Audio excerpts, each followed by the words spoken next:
Mrs. Andrus, our interim director, and I see some of the individuals involved with fundraising. Do you want to add to anything or offer additional comments?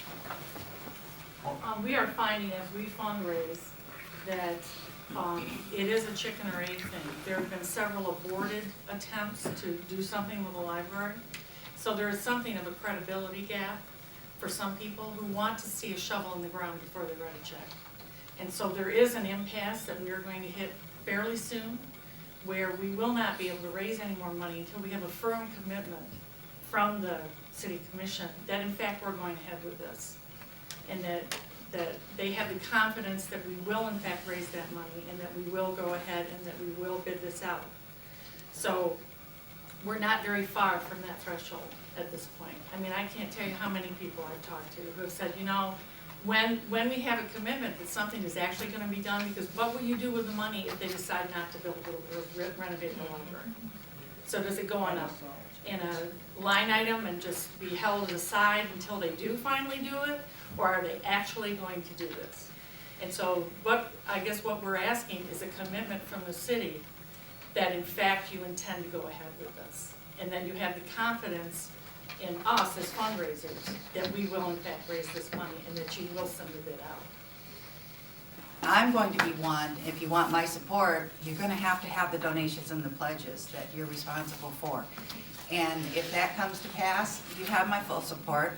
I've donated money to your cause, even though I voted no, I did. And that's where I stand. So, excuse me, I got a little throat issue tonight. But you may come to that pass, but you're going to have to get the pledges. Me, for one, I'm going to have to know, and you're going to need 4 votes. Once the contract is awarded, you're going to have 4 votes to get it moving after it's been bid out. The 3 that voted yes in the first place isn't going to cut it. So you got to have 4. And I'm just being upfront with you and telling you where I stand. I need to see those commitments. I know you've done a great job. You got a lot of money coming in. I have faith in you that you can make it, and you get there, and you will have my support. But I'm not going to vote yes if we've got $92,000 and now the city has to come up with the rest of the money. Well, it's a big difference for us. And I don't mean to be super aggressive about this, but it's a big difference for us. It's a big difference between $125,000 from Meyer and no $125,000. That's what it's reached. Because there's no firm commitment and there is no history of having fulfilled the goal of taking care of this library. And that's what we're hearing. And we're hearing it from a lot of places. And we're also competing at this point, I'll tell you, with the Susan Wheatlake project, which is going on. They came in and they presented to me as a business owner. They gave me a date. They said whether the money's raised or not, we are committed to building this.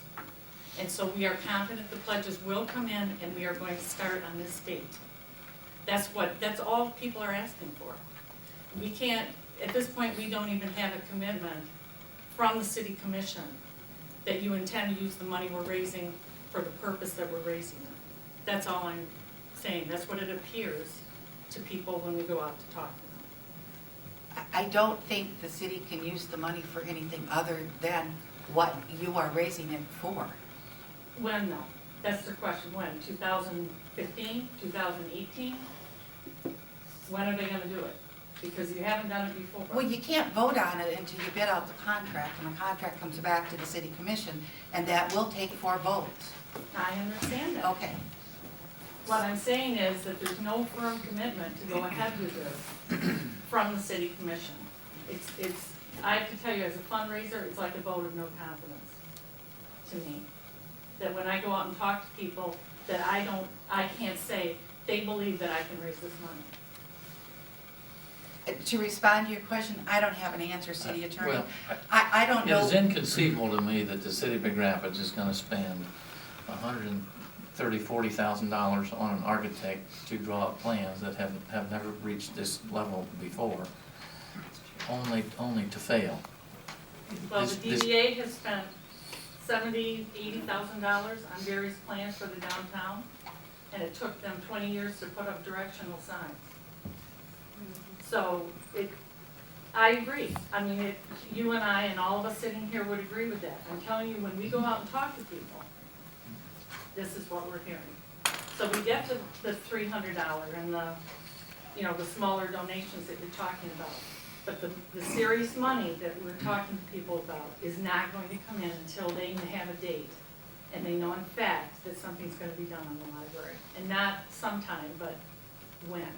Like in 2013 or some kind of a date to move ahead with it. And the longer we drag this out, the costs are going up. That's what Mr. Girdle tells us. As time goes on, the cost of materials goes up, the cost of labor goes up, costs go up, and maintenance on the library goes up, because the window that you were talking about is actually a maintenance item, it's not even a renovation item. So we're going to, the city's going to be forced to continue to maintain a decrepit building when the renovation going ahead, and your commitment to that, which is what we're asking for, would in fact resolve that situation.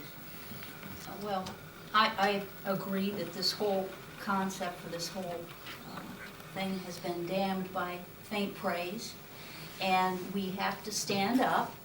We've been messing about with this for 20 years, and we have to move forward with this, and we have to get behind it, and until all of us can agree that we need to do something for this little library, it's not gonna come together. And we can fight back and forth about when the bidding process is going to start. We have to say that we believe that this needs to be done. We've waited 20 years, and we have to move forward with this. And we, as a committee, have to agree on this.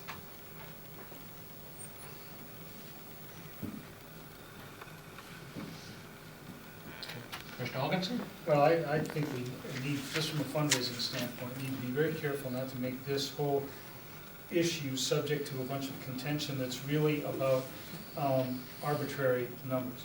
The fact of the matter is, you don't know what the number is until you can put out a bid. You can tell somebody anything you wish, but if the bids come in 5 times more than Mr. Burles is recommending, nobody in their right mind is going to commit to that until you see that number. So there are material reasons why you don't do it. If a bid commitment had already been made some time ago based on this number, we'd just be arguing about how we're going to fill that number.